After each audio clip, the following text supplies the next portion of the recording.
Hey boys and girls, welcome to Art Recycled with Mrs. Hollomer. Today we are going to do a lesson on texture. What is texture?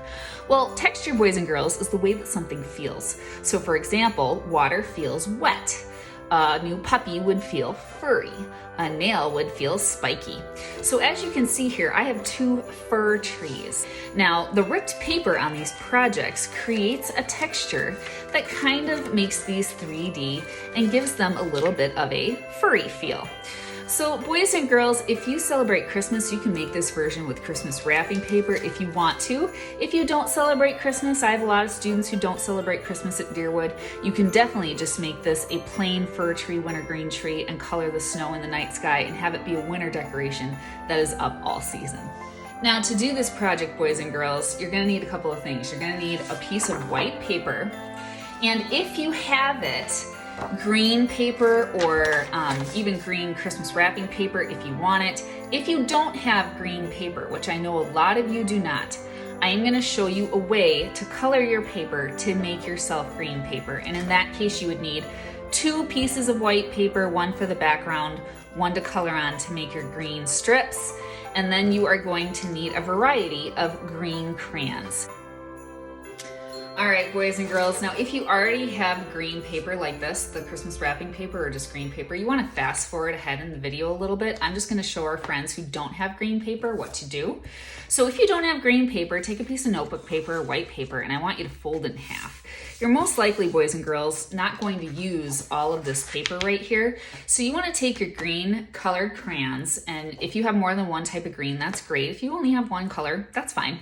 And you want to peel some of the paper off so that you can see here, the top of the crayon is kind of showing. I'm going to lay the crayon sideways and I'm going to rub it on the paper. And every once in a while, I'm just going to switch colors and I'm going to let the different types of greens even overlap, boys and girls. And you want to color one whole half of the white paper. And if I ever go too fast, boys and girls, just remember you can pause the video so that you can catch up.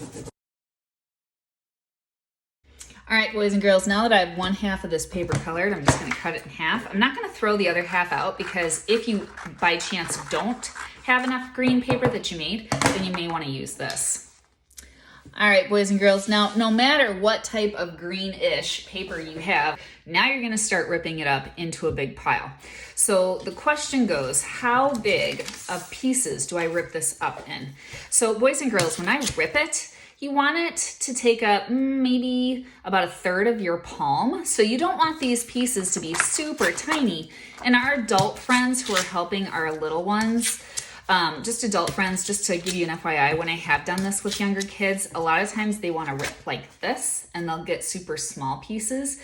If they do that, this project will take them a very long time and it will be frustrating. So boys and girls, it is important that you kind of get your pieces kind of the right size. And our adult friends, if our little ones keep ripping too small, then you may have to help them a little bit just with this ripping process so that their pieces are the right size, but they can glue them down by themselves.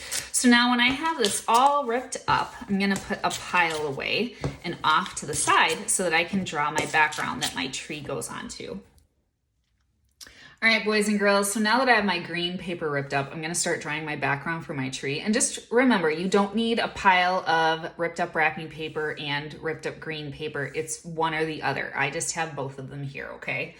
So I'm going to take my paper and I'm a new white sheet of paper, notebook paper, and I'm gonna fold it in half the long way, or some teachers call it hot dog way. Open it up. And what this does, boys and girls, is it marks the middle of the paper where the fold is. At the top of the paper, I'm going to make a dot with my pencil.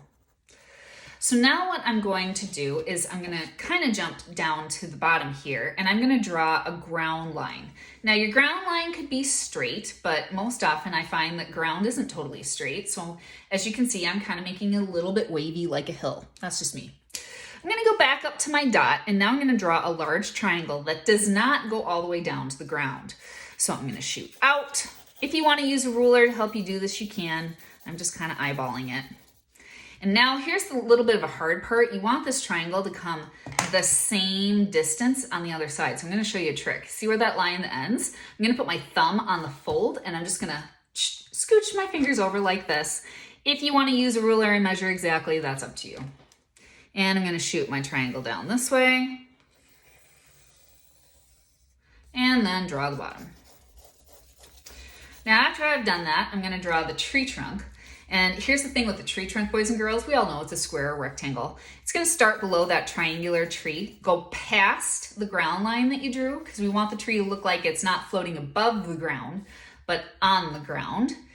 And then what I'm going to do is I'm going to erase that line of the ground that's inside that rectangle, because the tree overlaps the ground. Overlap means it's in front of, right? So there we go. We have a basic triangle, tree on my ground. So now you want to take a black crayon, boys and girls, and you want to trace around your tree trunk and trace your ground. You don't need to trace the triangle because that's going to be covered up by your green paper anyway. Now I'm going to take a brown crayon and color in my tree trunk. And boys and girls, you just remember, if I ever move too fast for you, you can just pause the video. And now I'm going to color my background. Now, boys and girls, you can color this many different ways. I do like a dark color for the sky because your snow is going to be kind of white-ish, right? And so a black sky or a dark sky makes your snow stand out a little bit better, and it also makes your tree stand out a little bit better. So as you can see in this one, I kind of used a darker blue for the sky, and then I put just a little bit of light blue on the snow. And here's a tip, boys and girls, from one artist to another. When you make snow in a picture, you never want it to be completely white. Snow always reflects the colors that are around it. So I'm going to show you a couple pictures here from some of my favorite storybooks. You're going to see that these illustrators did not leave the snow completely white. They added some pink or purple or even a bit of blue or yellow, depending on whatever colors are reflecting off the snow. So boys and girls, this is why I like crayons for this project, because crayons you can blend colors. So what I'm going to do for my snow down here is I'm going to take a light blue and I'm going to color very lightly. In fact, boys and girls, I would say that I'm not even pressing at all. And that's just to give the snow just a little bit of color. You don't want to press hard here. You want to press extremely lightly. And then one of my other favorite colors for snow, and I know you're going to probably gawk at this, but I love pink. Pink kind of gives that snow a little bit of a magical type of a look. So light blue, and then I'm going to find either a light purple or a light pink. Well, here's a light purple. I'll use that and kind of mix that in, but very lightly because I don't want my snow to be too dark. All right, now I want my sky to be a dark color. So I'm going to color my sky actually a really dark purple. I think that will look kind of cool. And boys and girls, you don't really need to worry about staying outside of your triangle here because remember, your paper is going to cover that up.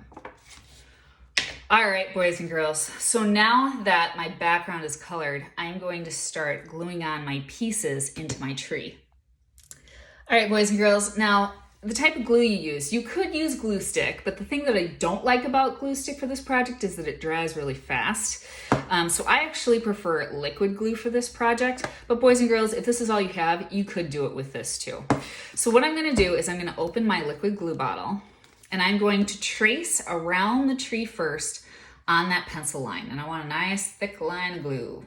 Now the next thing I'm gonna do is I'm gonna make lines of glue, thick lines, kind of like this in the tree. And boys and girls, there's no need to smear it with your finger or smear it with Kleenex. You actually want it looking like that. Now I'm gonna take my green paper and I'm just gonna make a plain wintergreen tree today, boys and girls. But again, you can make the Christmas version with Christmas wrapping paper if you want. And you want to start at the bottom, boys and girls. You don't want to start at the top because the way that the leaves are overlapped on a fir tree, boys and girls, well, the leaves at the top kind of hang over the leaves that are at the bottom. So we're starting at the bottom and we're going to work our way going upward. Overlap, boys and girls, means that, remember, one thing is in front of another. So I am overlapping these by having the ones that go higher up in front of the ones that are below them. And there we go, boys and girls. My project is done. I will see you next time on Art Recycled. Bye.